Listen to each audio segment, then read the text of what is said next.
Ian Angus says he would vote to do away with at-large councillors.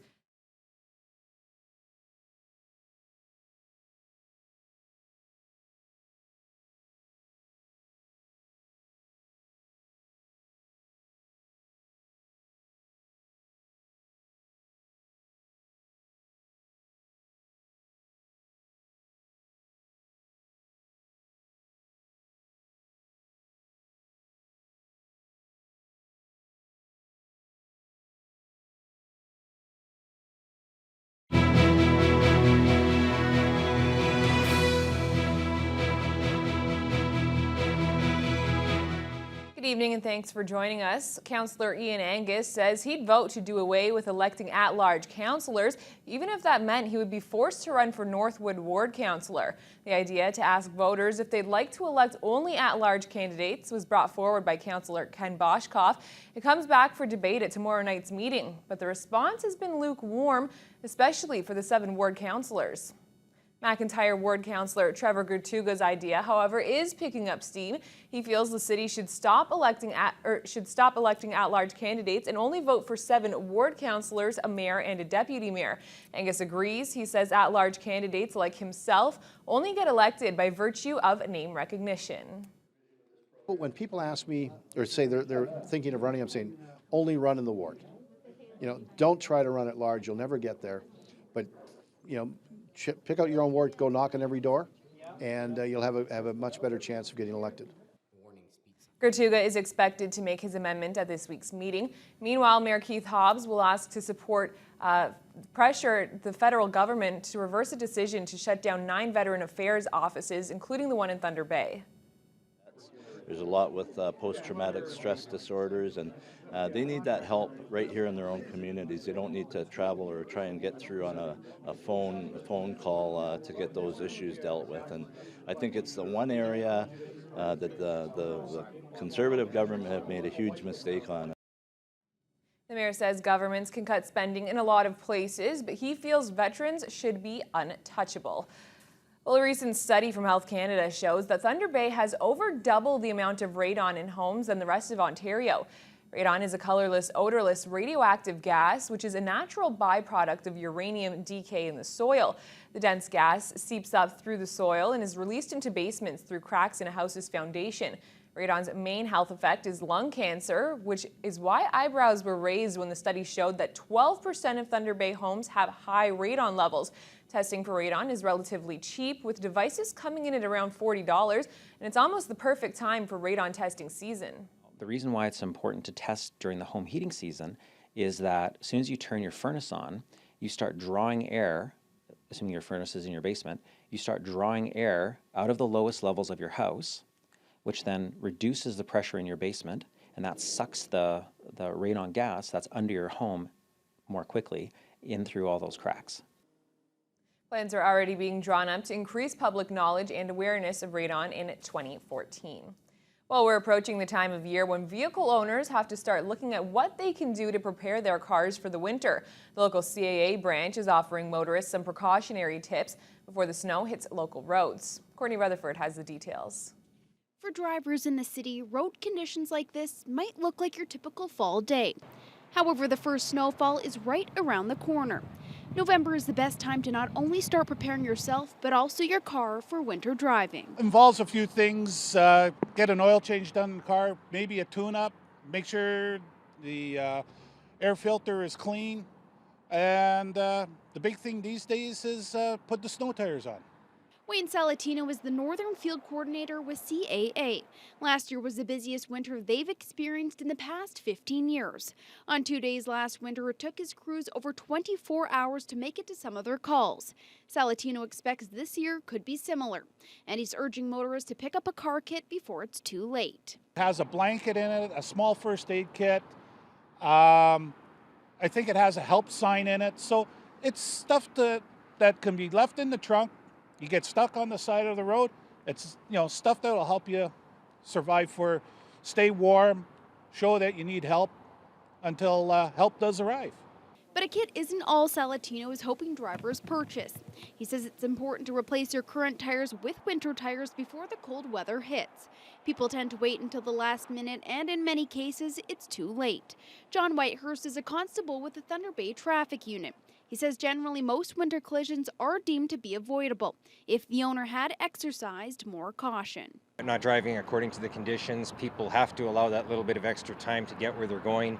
So they try to hurry or drive as they do in the summer, and that's not conducive to safe driving in the winter. They will be rear-ending vehicles and so forth because of that running late.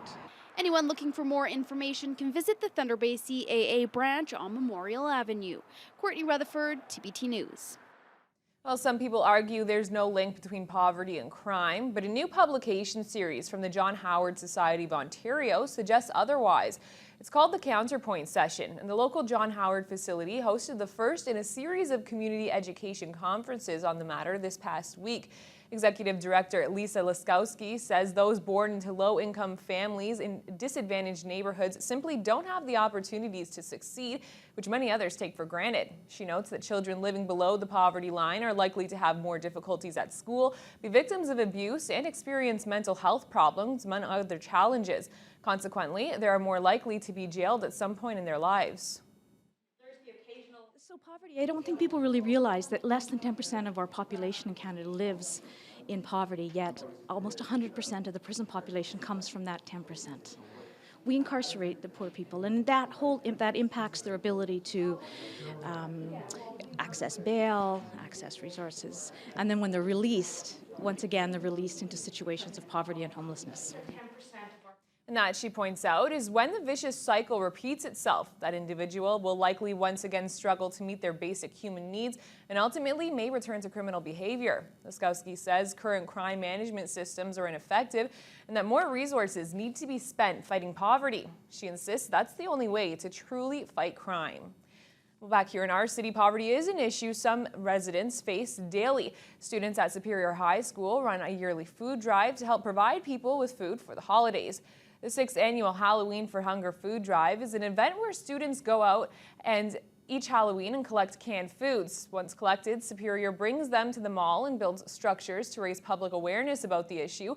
Over 200 students came out this year to help, and it was estimated that over $35,000 worth of canned food was collected. Very caring students, and the whole idea behind this is character education. We want the students to understand the issues in our community, and then to give them the power to help out our community in a meaningful way. Intake of cans almost doubles every year, and as more and more students come out to help. Well, the James Street Swing Bridge has been closed to vehicular traffic since part of it went up in flames nearly 3 weeks ago. For our question of the day, we wanted to know if you thought vehicles would be able to use the popular route before 2013 wraps up.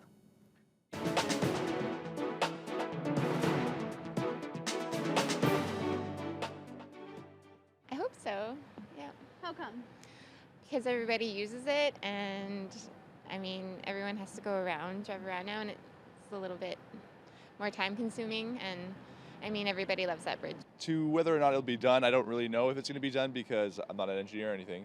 But for the second part, I actually have a friend who actually likes to bike down across that area to get to some of the more wilderness areas across the bridge, and he can't do that anymore because of that it burned down. Well, I would hope so. I mean, I'm sure a lot of people have to get to and from there, so, you know, people got to be doing their jobs, right? I would say with winter coming up, it's probably going to be, I would say, at least 4 months. I don't really know anything about bridge repair, but... I mean, hopefully it will be open, but I think people in Thunder Bay need to understand that things take time and that patience is a virtue, and it opens when it opens. The addition of some new equipment to the Atikokan Fire Department has already begun to reduce response times. After more than 30 years in service, an old fire truck has been decommissioned. In its place, a new state-of-the-art 2014 model. There's some new features on the truck, including floodlights that'll help firefighters combat blazes during the nighttime hours. CAB has also been designed for weather in northwestern Ontario. It can be used as a control center to give firefighters a place to warm up or cool down. It also comes with a foam system that the Atikokan Fire Chief says can be very effective in controlling wood structure blazes. After it's outfitted, the truck comes with a hefty price tag of about $400,000, but the vehicle is already earning its keep. Last month, it responded to its first fire.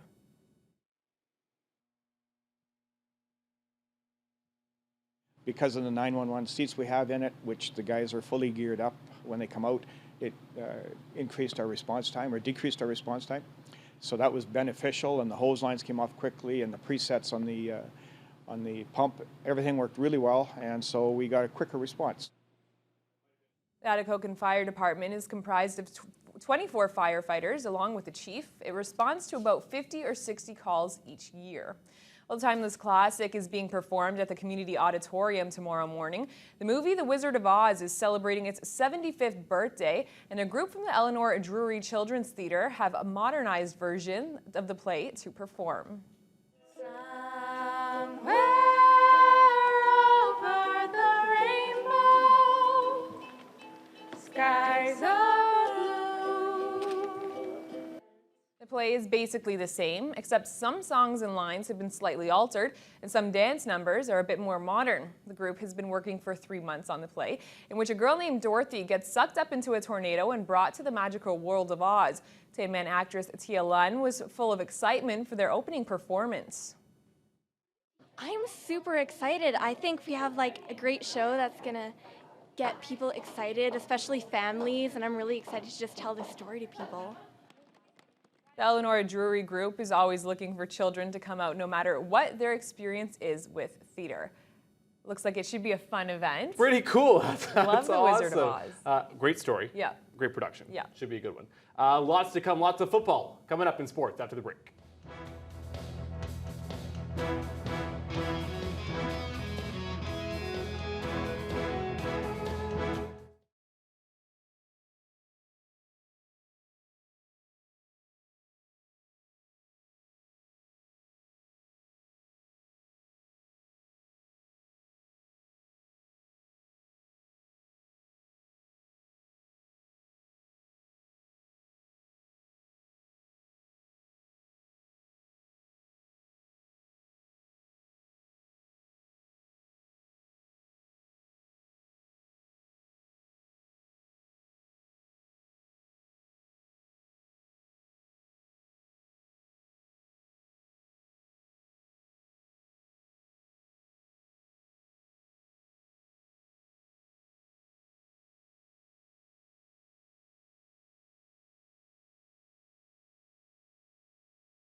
Let's talk CFL action for a minute. Special guest at the Argos game.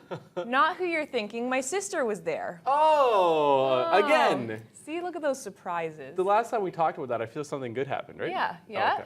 That's right. Let's get to that. So the Grey Cup, just 1 week away. Today we found out who would be playing in it in the East Final. Hamilton took on Toronto. Crazy enough, it's the first time the two teams have met in the division final since 1986. Meanwhile, in the West, Saskatchewan was trying to earn the right to play in the Grey Cup at their home stadium, but they were in tough against the Stampeders on a chilly Calgary afternoon. We start in Toronto after being asked to stay away by CFL Commissioner Mark Cohen, and battled Toronto Mayor Rob Ford still there. Oh boy, no comment on that one. Second quarter, Ricky Ray to Spencer Watt, his second touchdown of the half. Then a great Selly, 14-10 Toronto. Still in the second, Ray finds Andre Dury. He takes it 59 yards, finally gets pushed out at the 1. Zach Colaros would punch it in from there. 21-10, Argos on top. Late in the half, now 24-10, Henry Burris has a lot of time to pass. Finally finds Andy Fantuz in the end zone. That's his second touchdown grab of the half. Ticats down by just 7 at the break. Nice job of the ref to get out of the way there. Early third. Burris to Greg Ellingson in the end zone as well. That's a 10-yard touchdown toss. Caps a 10-play, 101-yard drive. Ties things at 24. Move to the final seconds. Hamilton up 30-24. Chad Owens flings it backwards on the punt return. The ball bounces around before the Ticats finally recovered in the end zone. Hamilton wins it 36-24. They are off to the Grey Cup. Burris pretty excited.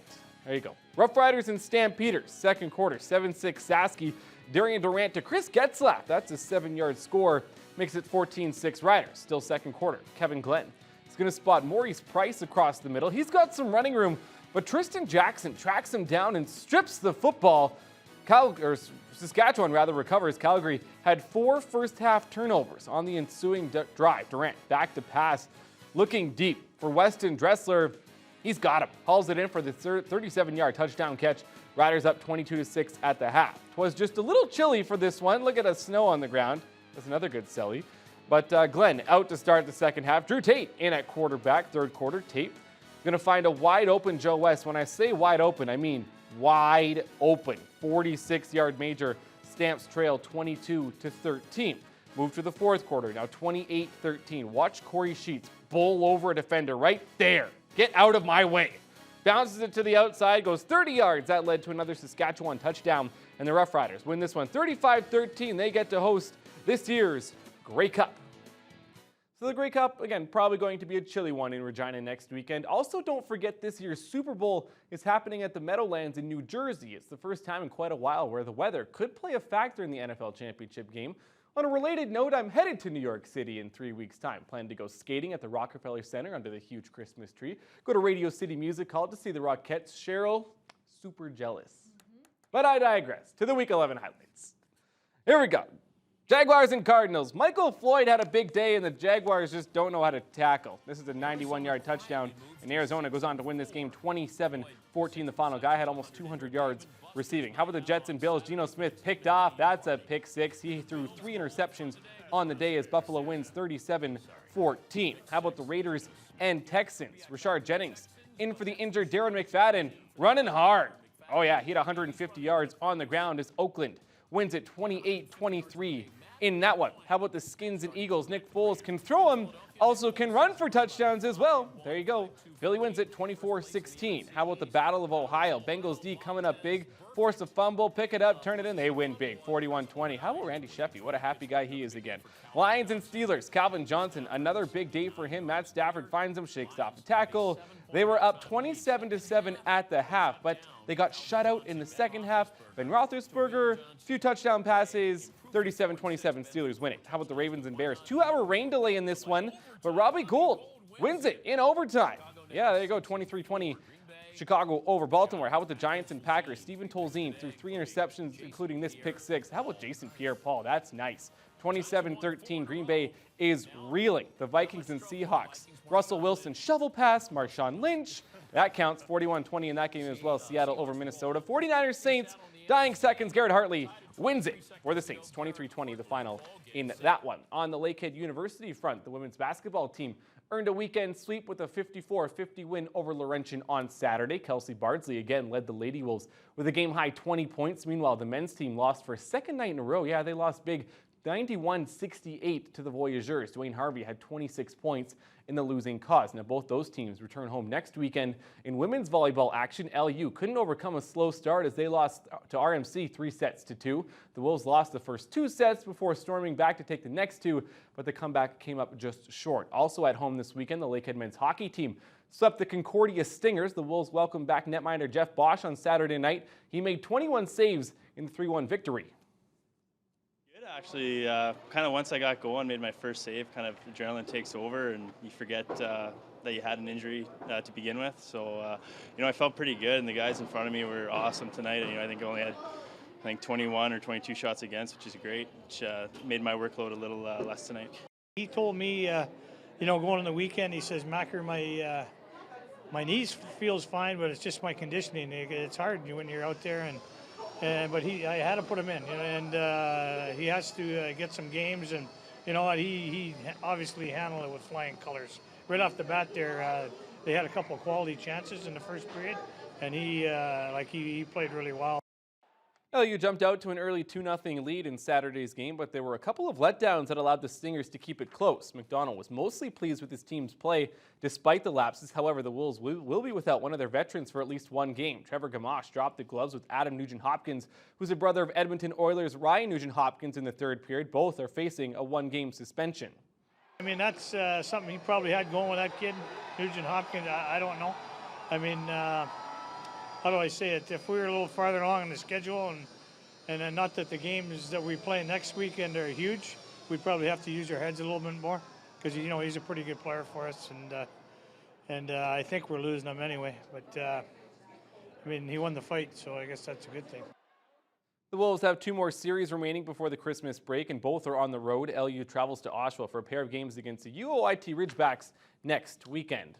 And staying on the ice, I should be telling you the score from the Thunder Bay North Stars Wisconsin Wilderness matchup from Saturday night. But apparently the North Stars couldn't get a bus to get down to the Spooner Ice House. Now, it's not clear whether there wasn't a bus available or there were mechanical issues, but that is apparently the reason that game didn't take place. It will be replayed at a later date.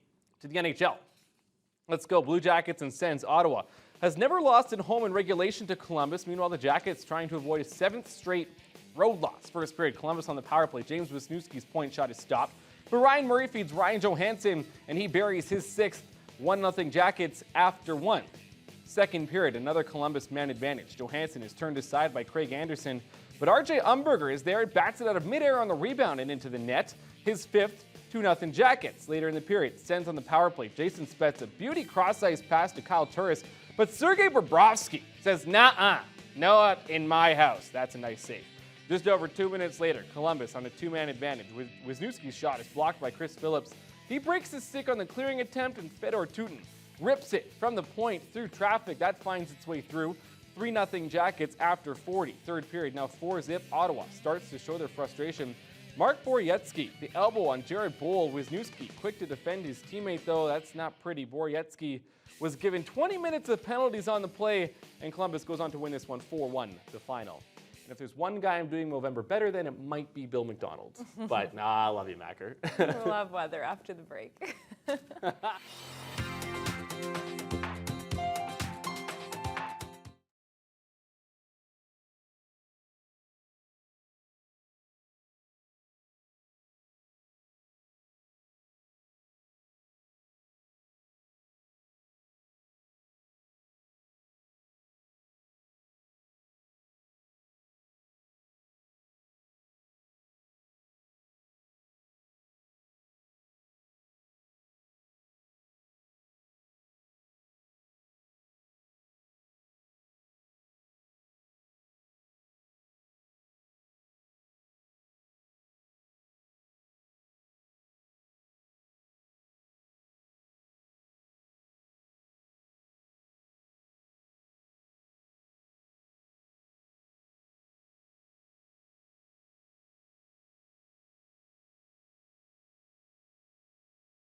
Well, Matt Scooby, we are mid-November now.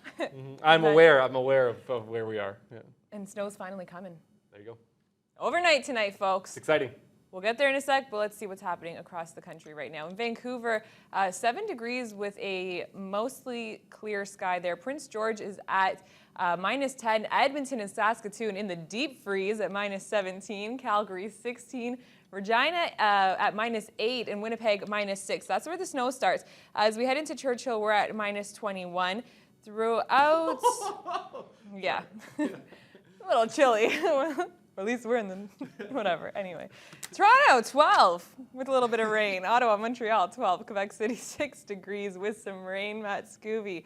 Fredericton is at 2 degrees, Charlottetown 2, Halifax and St. John's both at 5. Our region, here you go. Temperatures still in the negatives, but not nearly as bad as some of the other parts of Canada, but don't hold your breath because we'll be getting cold weather.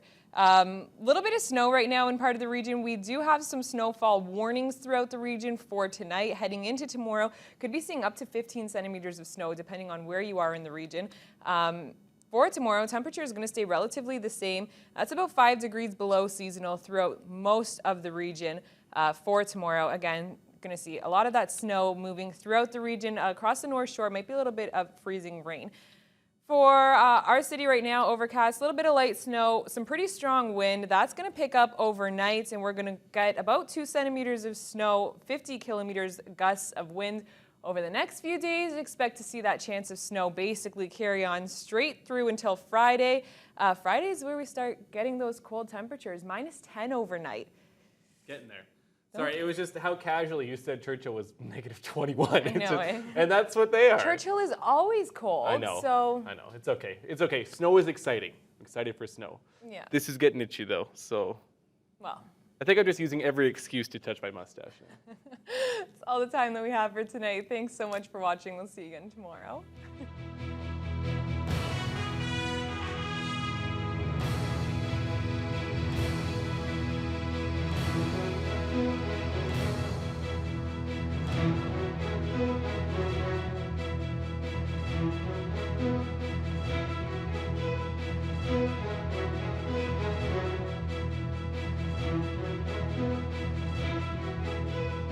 Thank you.